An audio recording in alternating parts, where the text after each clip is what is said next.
عليكم ورحمة الله وبركاته.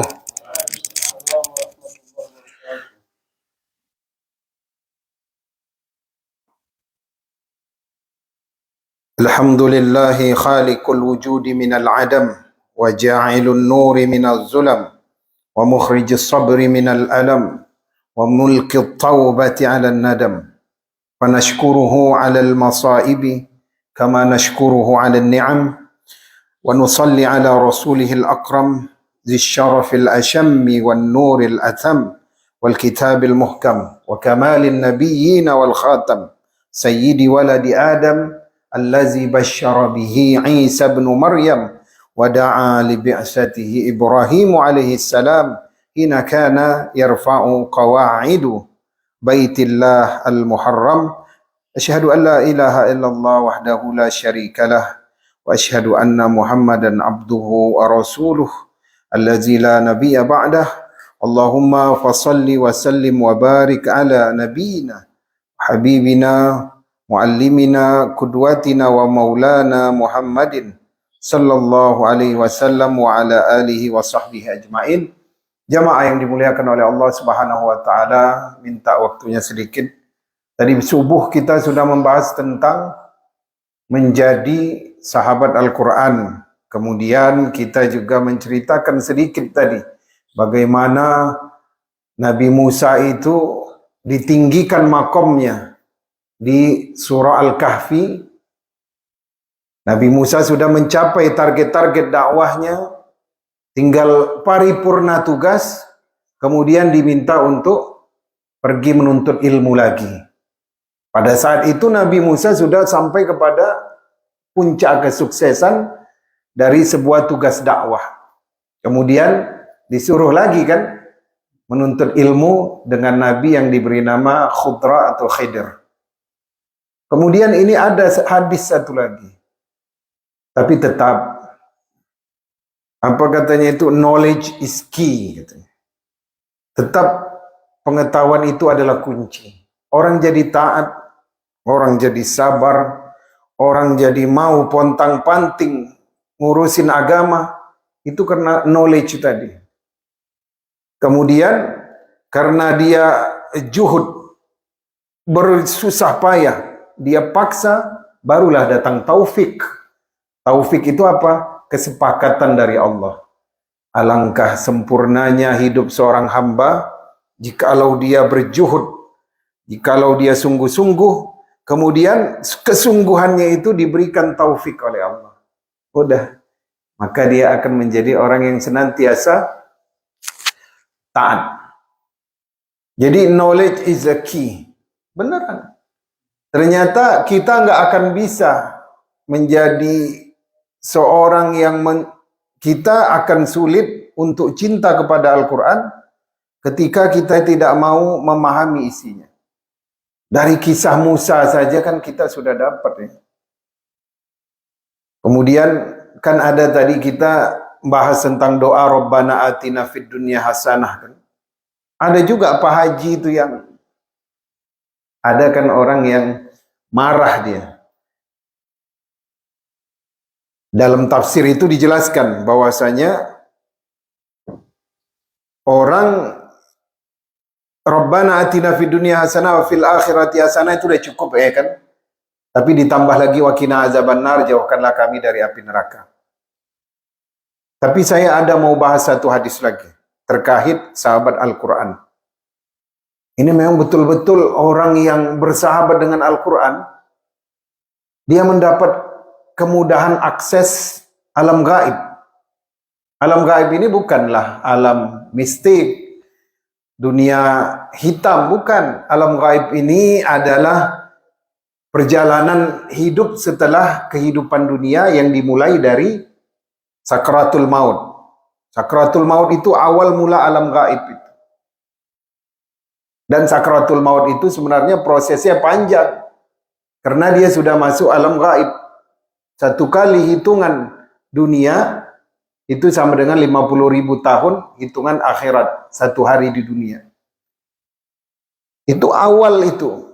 Maka kalau orang yang menjadi sahabat Al-Quran, jaminan kemudahan itu semenjak sakratul maut. syafaat Al-Quran itu. Tadi kita udah jelaskan, syafaat baginda Rasulullah bagi hambanya yang sudah, bagi umatnya yang sudah tercebur ke api neraka. Tapi syafaat Al-Quran sejak dia sakratul maut atau sejak dia berada di alam barzakh. Sampai sekarang belum lagi kiamat, Pak. Mana umat-umat terdahulu yang masih berada di alam barzakh?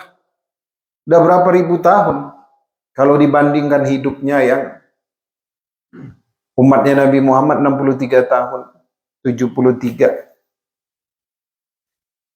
Jadi Rasulullah SAW pernah mengatakan satu hadis di dalam Sunan At-Tirmizi, mengatakan bahwasanya ketika setelah sangkakala yang kedua ditiupkan, itu adalah waktu untuk manusia dibangkitkan dari alam barzakhnya. Maka bagi ashabul Quran, sahabat Al-Quran, alam barzakhnya itu nanti akan dibuka oleh seorang laki-laki yang berwajah cerah. Kemudian laki-laki tadi bertanya, hal ta'rifuni, katanya. La ana ma'arafak. Enggak, aku enggak kenal engkau. Kata yang di alam barzakh. Ya, ana sahibakal Quran. Aku ini sahabatmu Al-Quran. Ya. Jadi dia jadi sahabatnya Al-Quran. Sahabatnya itu yang membuka pintu alam barzakhnya itu. Ngapain tugasnya? Disediakan oleh Allah untuk menjadi asistennya nanti di Yaumil Mahsyar. Jadi bawa laporannya. Laporan kekayaan. Laporan dari mana dia dapatkan kekayaan, kemana dia infakkan. Infak di sini maksudnya dia belanjakan, ya. Dia belanjakan untuk istri, untuk kebutuhan anak. Itu juga infak fisabilillah itu. Ya.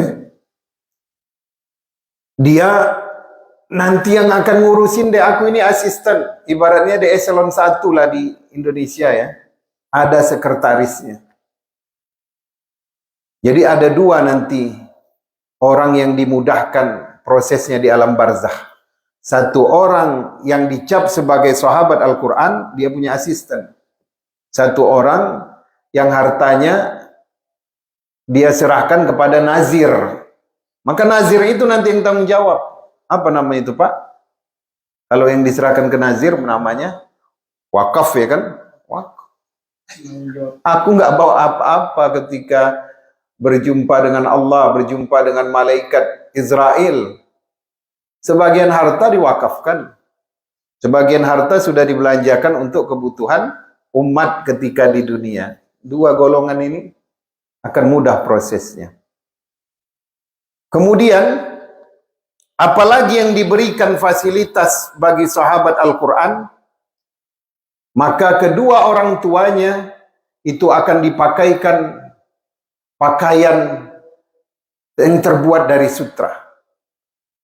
Kemudian kedua orang tuanya diletakkan tajul waqar, mahkota yang bercahaya. Dan 70 karib kerabatnya diberikan syafaat karena dirinya seorang sahabat Al-Quran, dan dia akan nanti ditemani oleh 72 bidadari hurul ain yang bermata indah dan berkulit halus. Itu jaminan bagi orang yang menjadi sahabat Al-Quran. Sudah jelas kan?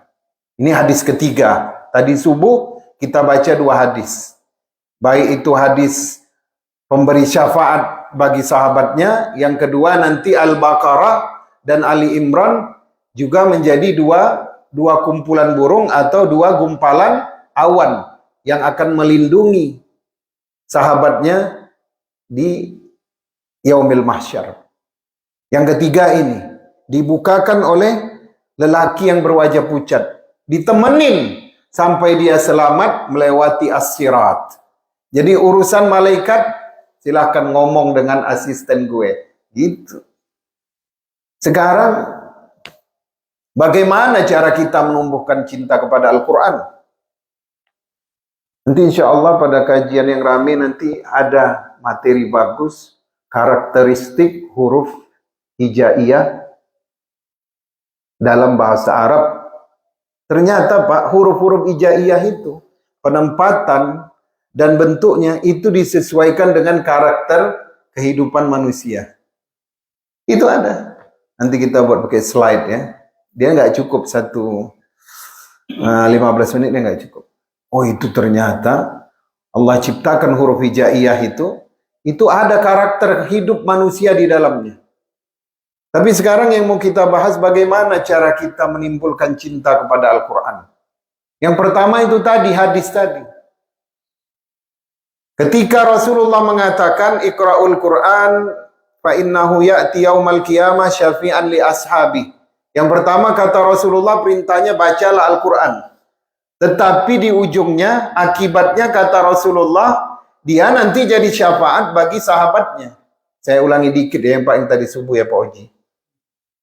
Kenapa yang di depan disuruh baca? Kenapa yang di akhir balasannya bukan bagi pembacanya, tapi bagi sahabatnya? Jadi kata Imam An-Nawawi, bahwasanya yang dimaksudkan sahabat Al-Quran itu, dia belum bisa baca, tapi dia sudah menangis. Ya Allah, umur udah setua ini belum bisa baca Al-Quran. Belum nemu guru sampai sekarang. Keingat-ingat, mau tidur dia ingat belum bisa baca Quran. Bangun subuh dia pengen di depan Ka'bah itu baca Al-Quran. Kirim bacaan Al-Quran untuk almarhum ibu dan ayahnya. Itu sudah maksudnya sahabat kan. Sebagian hatinya, pikirannya itu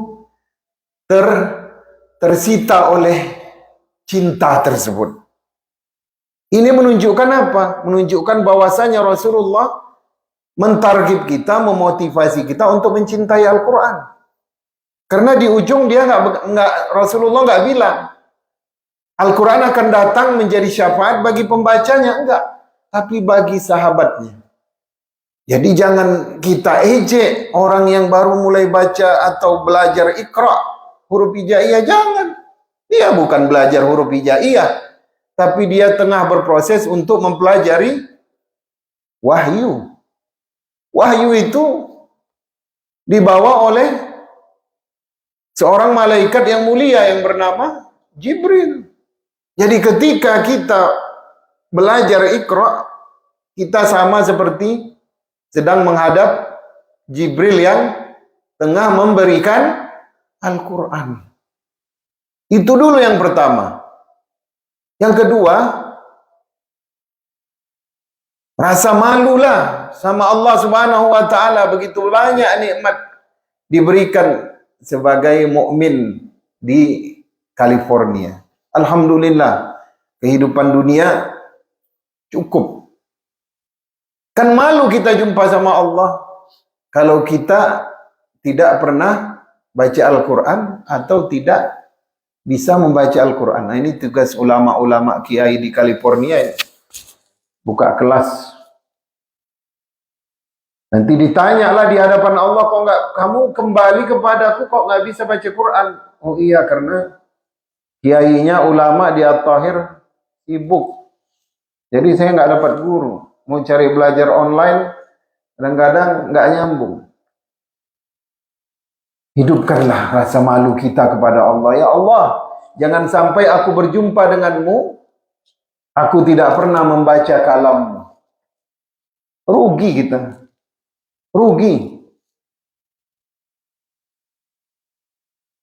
Kalau di dalam hadis itu kan dikatakan, barang siapa yang di dalam rumahnya dibacakan Al-Quran, maka malaikat akan ngumpul di dalam rumahnya. Keberkahan akan diturunkan ke dalam rumahnya.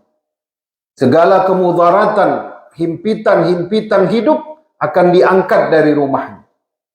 Tapi rumah yang tidak dibacakan Al-Quran, maka akan diangkatkan cahaya dari rumahnya. Ya, tidak ada penghalang bagi musibah-musibahnya. Dicabut keberkahan dari dalam rumahnya. Bayangkan ruginya rumah yang tidak dibacakan Al-Quran.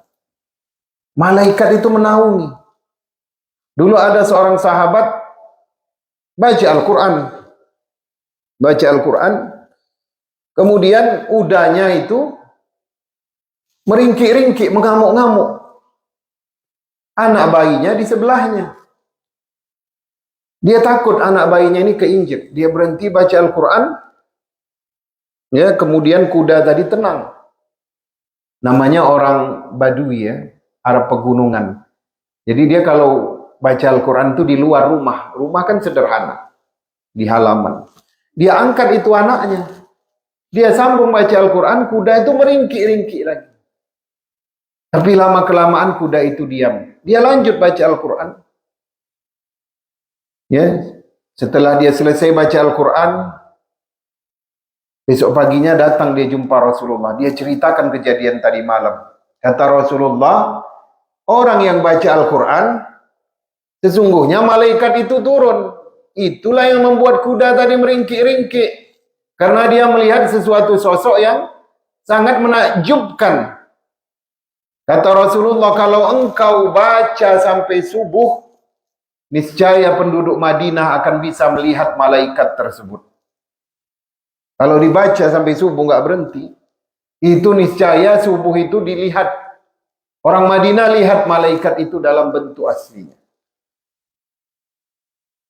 Jadi banyak rugi kita kalau kita nggak mau baca Al-Quran. Sebenarnya target dakwah itu nggak jauh-jauh bagi orang yang sudah melaksanakan, mendirikan sholat 5 waktu. Kemarin kita bahas ar-ribat. Ar-ribat itu orang yang berjaga-jaga untuk tentara fisabilillah. Kata Rasulullah, orang yang nunggu waktu sholat juga dapat pahala ar-ribat. Kalau dia meninggal mati fisabilillah, tapi tetap dikafankan, disolatkan, dikebumikan. Nah, apa namanya? Dikafankan. Kemudian sekarang setelah orang beriman itu menjalankan sholat 5 waktu, keimanannya itu akan sempurna ketika dia ada interaksi dengan Al-Quran. Sehari-hari lah. Man qara al-Qur'ana 50 ayatan fi kulli lailatin kataballahu ya lam yuktab minal ghafilin. Barang siapa di dalam Sunan At-Tirmizi, barang siapa yang membaca Al-Quran, ini kalau saya kemari pasti saya sampaikan di sini, 50 ayat dalam satu malam, maka dia tidak dihitung, digolongkan terhadap golongan orang-orang lalai. Minimal kita baca Al-Quran 50 ayat. Minimal 50 ayat. Supaya kita tidak termasuk orang yang lalai. Kalau kita Pak nanti kalau ada waktu yang udah banyak duitnya kan, coba ambil cuti sebulan atau 2 minggu di Mesir. Ikut kajian Al-Azhar itu. Yang di Masjid Al-Azhar. Kita lihat wajah-wajah ulama di Mesir itu. Itu kayaknya kalau udah pegang Quran itu kayak wajahnya itu cinta banget. Kayak hatinya itu rindu gitu. Maka coba nanti 2 minggu, cobalah ke Mesir. Murah hidup di sana pun. Biaya Airbnb-nya murah. $100 itu bisa dapat 2 minggu itu. Biaya sewanya. Makan sehari itu ya paling $5 itu pun kurang dari situ. Keluarga lah habis $500 lah 2 minggu. Makan dan rumah. Coba datang ke Masjid Al-Azhar itu. Lihat wajah-wajah ulama itu. Profesor-profesor itu. Ketika dia mau mengkaji tafsir, buka tafsir, dia pegang Al-Quran. Dia itu kayak seperti merindukan Al-Quran. Masa kita nggak mau seperti dia? Kan kita nggak ada bedanya sama profesor, doktor Al-Azhar itu. Apa bedanya? Nggak ada. Sama-sama umatnya Nabi Muhammad. Maka betul kata Nu'man Ali Khan itu. Katanya knowledge itu adalah kunci. Maksud dia knowledge itu adalah Al-Quran. Karena dari Al-Quran itu akan mendapatkan motivasi kehidupan. Pak, Dr. Al-Azhar, Profesor Al-Azhar itu, saya dulu kan kuliahnya di ini Pak, di kampung ya. Jadi kalau mau pergi ngampus itu lewat sawah. Itu profesor-profesor itu, guru besar, itu barengan sama kita itu lewatin pematang sawah itu. Ya, kalau ada tanah lembek melompat, nggak ada yang naik mobil. Gaji besar. Itu karena rumah mereka dekat-dekat situ. Melambangkan apa? Dari mana kesederhanaan hidup? Target hidupnya adalah menjadi sahabat Al-Quran. Kemudian dia tidak sempat mengurusi untuk kemewahan dunia. Akhirnya hidupnya rata-rata memang sederhana semua. Nggak pakai mobil, naik angkot bareng kita profesor. Ya, kalau di Oman itu dia dikasih, kalau dia jadi dosen atau jadi dekan, itu rumahnya super mewah. Kalau dia dipanggil ke Kuwait, misalkan, Prof, ngajar di sini di kampus kita 5 tahun, rumahnya mewah. Mobil siapa paling mewah di Los Angeles nih? Kalah. Dia disediain supir. Tapi begitu balik ke kampungnya, naik angkot lagi. Paling enggak kalau 5 tahun itu di Kuwait, ya, hampir-hampir 1 M dia bawa pulang ke Mesir itu. Sanggup dia beli 3 mobil. Tapi itu tadi, dia nggak mau kenikmatan dunia itu melupakannya dari kelezatan untuk mengkaji Al-Quran. Indah orang yang selalu berhubungan dengan Al-Quran, walaupun dia bacanya terbata-bata. Ya, man qara'a yatata'ta bil Quran falahu ajrani. Barang siapa yang membaca Al-Quran terbata-bata, maka dia dapat 2 pahala kan? 1 pahala karena dia baca Al-Quran, yang kedua dia karena terbata-bata. Yang 1 pahala karena belajar, yang pahala kedua karena terbata-bata. Terbata-bata aja dikasih pahala. Ya. La taqulu alif harfan wal lam harfan wa mim harfan. Jangan kau katakan alif itu 1 huruf,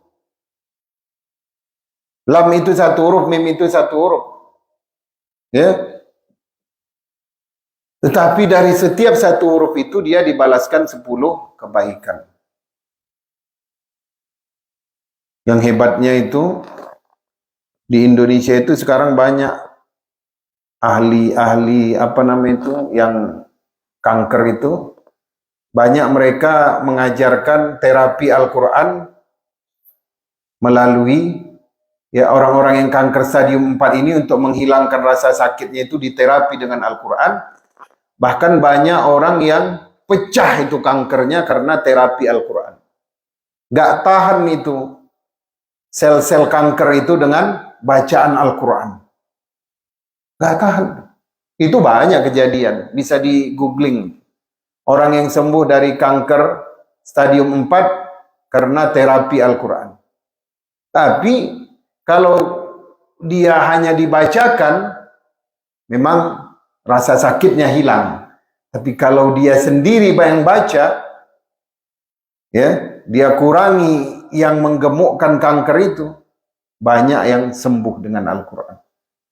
Kalau mengurangi rasa sakit itu udah diuji, ya, bahwasanya bacaan Al-Quran mengurangi rasa sakit pada orang yang tengah kesakitan. Apalagi kalau dibaca dengan suara yang merdu, maka itu akan mengurangi rasa sakit. Apalagi alasan kita untuk datang mencintai Al-Quran.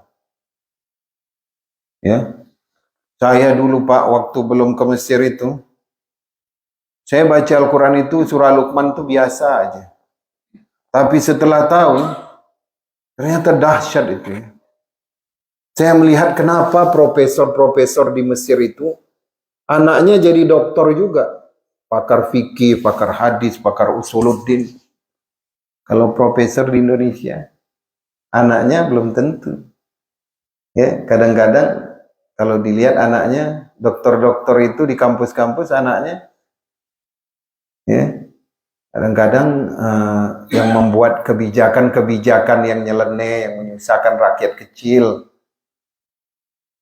Tapi kalau profesor-profesor di Al-Azhar itu, Anak-anaknya bakal jadi doktor dan profesor juga. Tahu nggak kuncinya apa, Pak? Ternyata inspirasinya dari surah Luqman.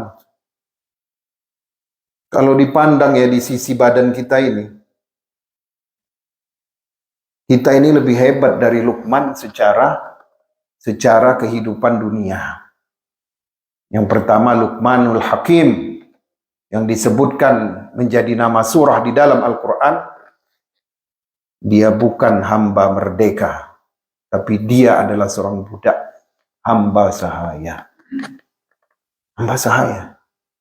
Yang kedua, Luqmanul Hakim itu adalah budak Afrika yang ditinggal di Yerusalem ataupun Yerusalem, karena dulu belum ada nama Palestina ya, itu bangsa Filistin.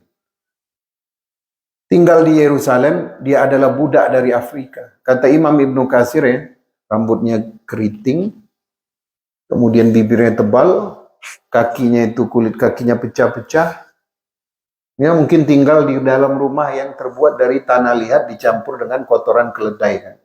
Kan gitu rumah-rumah di Mesir itu. Rumah-rumah baduinya, petani-petani itu dari tanah liat dicampur dengan kotoran keledai sama alang-alang yang dipotong-potong jadi rumah.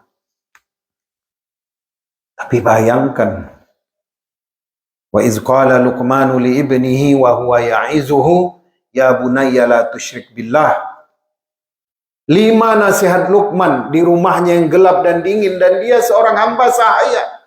Tentulah istrinya juga statusnya hamba. Mana mau orang merdeka nikah dengan hamba. Tentulah anak yang dinasihatinya seorang hamba. Jangankan punya mobil, Pak. Walaupun belum ada mobil ya. Makan aja itu dicatuk sama tuannya. Tapi lihatlah kalimat Allah di situ. Dan ingatlah ketika Luqman berkata kepada anaknya, wa huwa ya'izuh, dan dia sedang memberikan pelajaran. Harusnya kalau udah ada qala, nggak perlu lagi ya'izuh. Qala di situ bisa diartikan memberikan lesson atau pelajaran. Tapi dijelaskan lagi oleh Allah supaya kita paham, wa huwa ya'izuh. Konsentrasi dengan ya'izuh. Dia kasih pelajaran. Kan banyak sekarang ayah yang nggak kasih kajian ba'da maghrib sama anaknya kan. Banyak kan. Itu rupanya kunci profesor-profesor Azhar itu anaknya tumbuh barokah. Rupanya mereka ba'da maghrib itu buat halaqah sama anaknya. Kita bisa juga. Nggak usah banyak-banyak, baca Al-Fatihah aja. Anak baca Al-Fatihah, ayah dengerin. Ayah baca Al-Fatihah, istri yang koreksi. Kebetulan bacaan istri paling bagus di rumah itu. Itu Luqmanul Hakim. Yang dahsyatnya, di dalam rumah yang gelap dan dingin itu, yang mungkin terbuat dari tanah tadi, Allah utus malaikat untuk merekam nasihat itu. Allah utus malaikat. 1000 tahun kemudian lah ya, antara Nabi Daud ke Nabi Muhammad itu. Kan Nabi Daud sebelum Masehi ya. Kalau Nabi Ibrahim ke Rasulullah itu 1300 tahun sebelum Masehi. Kalau Nabi Daud ini kira-kira 700 SM lah ya. Kemudian direkam oleh malaikat dan disampaikan kepada Nabi akhir zaman, penyuluh para nabi, penyuluh umat. Diturunkan itu ayat. Dikasih nama dengan nama yang diceritakan. Nama itu disebut-sebut. Ini menunjukkan apa? Allah nggak pandang kita ini apa namanya, menteri kek, kita ini seorang lurah kek. Allah nggak pandang. Allah pandang, ya, ini kitab suciku ini diajarkan enggak? Diajarkan enggak? Maka dari Luqman tadi kita dapat mengambil inspirasi mulai dulu dari kita. Ya, baca 2 ayat, nanti kan anak lihat itu. Wah, apa itu? Kayaknya enak suara ayah ini baca. Ayo sini. Ya, coba dengerin aja dulu baca ayah. Oh, kami nggak bisa baca Al-Quran ini. Mau nggak dicarikan guru? Cariin guru. Alhamdulillah kalau sudah baca, cobalah ayah mau dengar bacaan Al-Fatihah kamu bagaimana. Itu barokah udah turun, malaikat itu udah turun itu. Kalau Al-Quran itu dimuamalahkan bersama anggota keluarga, itu udah turun Pak. Kalau dibaca sendiri lain dia posisinya. Tapi kalau dibaca dengan anggota keluarga, itu lain lagi, keberkahannya lebih besar. Mencontoh si Luqman Al-Hakim tadi. Maka seolah-olah ya, orang yang meninggal dengan cap sahabat Al-Quran ini, memang banyak Allah berikan kemudahan. Saya pernah menyaksikan langsung. Ya, dia memang bukan Ustadz kondang. Guru ngaji di kampung. Itu tahun jadi ada kuburan di Bogor itu dibongkar. Umur kuburan itu mereka udah ditanam itu kira-kira 18 atau 21 tahun. Jadi mau dibuat perumahan, diambil developer, dijual ahli warisnya, diangkat kuburan itu, diangkat jasadnya, pindahkan. Ini waktu pembongkaran ada 2 jenazah yang utuh. Satu marbutun, orang yang mengurus masjid ya, azan, iqomah, kakek-kakek. Satu nenek-nenek. Apa kerjanya? Dia tukang ajar alif bata. Waktu itu alif bata ya. Sebelum Iqra kan alif bata gitu. Utuh jasadnya. Masuk di televisi. Setelah 21 tahun kalau tidak salah dimakamkan masih utuh. Apa pekerjaannya? Yang satu ngurusin masjid, yang satu seorang janda, yang setiap maghrib itu anak-anak datang ngaji ke rumahnya. Ya. Karena kalau orang dulu di Bogor, di dalam Cijeruk, Caringin, Pamijahan itu dibayar pakai apa sih Pak? Paling pakai minyak tanah. Ya, hasil kebon, singkong, talas, mana ada di Catu. Pokoknya sebulan 25.000 kau baru sebawa. Enggak kayak sekarang, enggak. Jadi hadis Rasulullah itu terbukti, khairukum man ta'allamal Qur'an wa 'allama. Sebaik-baik kalian adalah orang yang mempelajari Al-Qur'an dan mengajarkan. Di hadis itu ta'allama dulu yang paling baik. Bukan yang mengajarkan yang paling baik, Pak. Yang belajar yang paling baik dulu. Baru yang ngajarin. Kurang apa lagi motivasi dari Rasulullah? Rasulullah bilang yang belajar, khairukum, sebaik-baik kalian yang belajar Al-Quran dan mengajarkannya. Secara tertib, yang dibilang duluan adalah yang belajar. Masih mau kita jumpa sama Allah dibilang tidak sahabat Al-Quran. Jadi target-target dakwah itu nggak usah tinggi-tinggi. Ya, ketika ditinggalkan umat itu, dia cinta sama Al-Quran. Wah, itu udah amal jariah yang tak putus itu.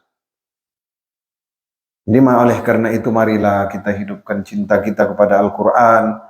Orang yang menyediakan waktu 10 menit aja sehari bersama Al-Quran 1 halaman, itu akan bermanfaat bagi kehidupan di alam barzakh. Ya. Ada hadisnya itu kan. Hadis satu lagi nih. Jadi ketika si fulan itu diletakkan di alam barzakhnya untuk kali pertama, maka kedua malaikat yang menjaga alam barzakhnya itu turun. Langsung duduk di atas dadanya itu malaikat. Bek. Kemudian datanglah dari kepalanya pahala salat. Ini malaikat mau bertanya kepada dia tentang fitnah kubur. Marrabbuka wa madinuka wa man nabiyuka, gitu ya kan. 5 soal itu. Ketika itu datanglah pahala salat dari kepalanya. Jangan ditanyain ini. Aku adalah pahala salatnya. Kata malaikat tadi apa? Giliranmu ada nanti. Di alam barzah, namanya di yaumil mahsyar, silahkan kau laporkan kepada al-mizan, penimbangan. Akhirnya balik teratur itu, mundur teratur itu pahala sholat dari kepala. Dari kanan datang pahala sedekah. Ya, dari kanan datang pahala puasa, dari kiri datang pahala zakat. Mau membela, udah ini teman, ini adalah ahlul khair, orang yang baik. Nggak boleh dia ditanya. Kata malaikat tadi, itu nanti kalian membelanya di yaumil mahsyar. Kemudian datang dari kakinya pahala-pahala sunnah. Sedekahnya, ba'diyah qabliyahnya, witirnya. Kata malaikat tetap, kalian nggak bisa melakukan pembelaan sekarang. Ya, tetapi keluar dari mulutnya suatu pahala, ya. Apa kata pahala itu? Aku adalah bacaannya Al-Quran, maka bebaskanlah dia dari fitnah kubur. Baru itu malaikat mau meninggalkannya dan tidak ditanya fitnah kubur.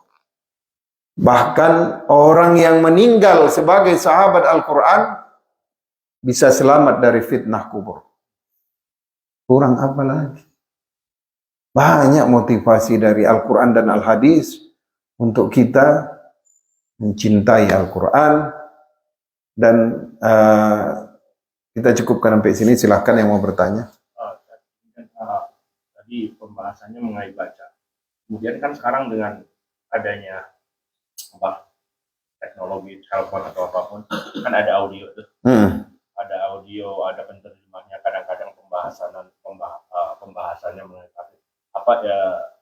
apakah sebanding dengan membaca atau qiraah, atau itu yang lebih ditekankan yang mana?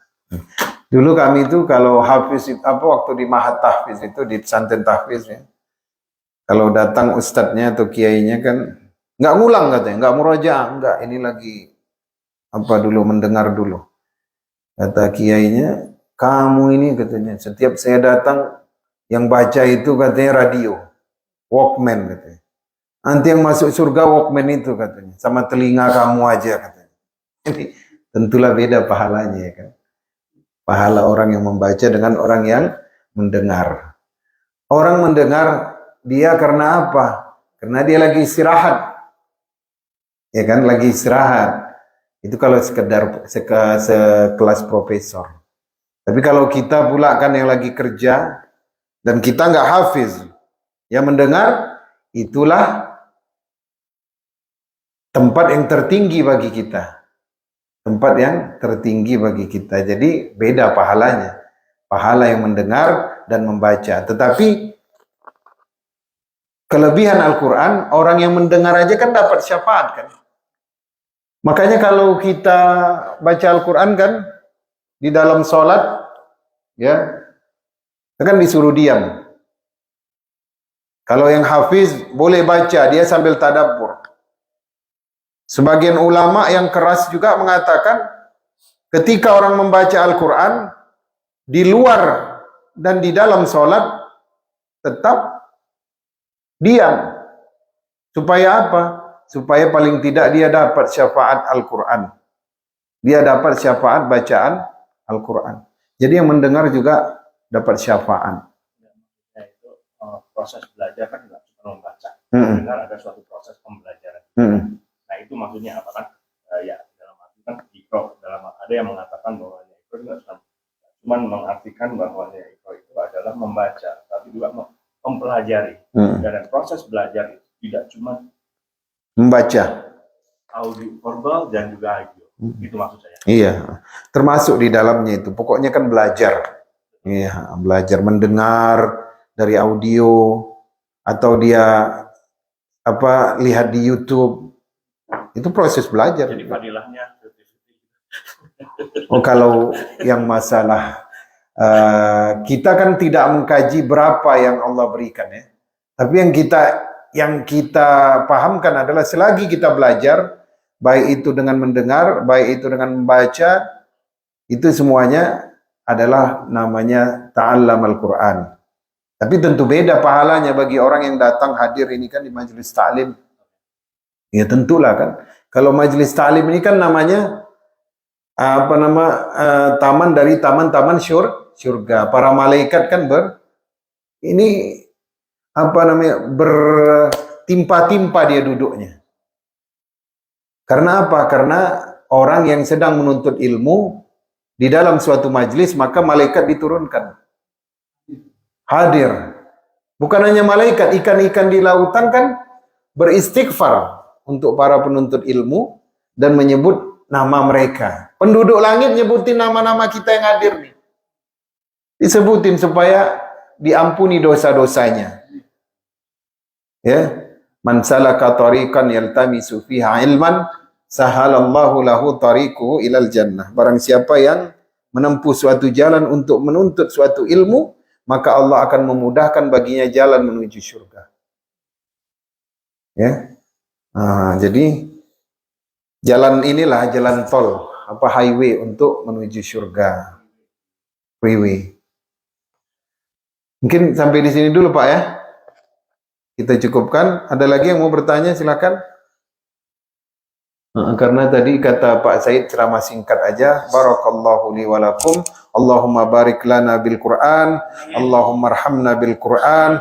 Allahumma ja'al min aslalina yuhibbul Quran. Ya Allah, jadikanlah kami para pencinta Al-Quran yang menjadi sahabat Al-Quran, menjadi para pembela Al-Quran. Jadikanlah keturunan kami orang-orang yang menguasai Al-Quran, orang-orang yang ahli dalam Al-Quran. Rabbana atina min ladunka rahmatan wa hayyi' lana min amrina rasyada. Subhanaka la ilma lana illa ma 'allamtana innaka antal alimul hakim wa tub 'alaina innaka antat tawwabur rahim. Walhamdulillahi rabbil alamin.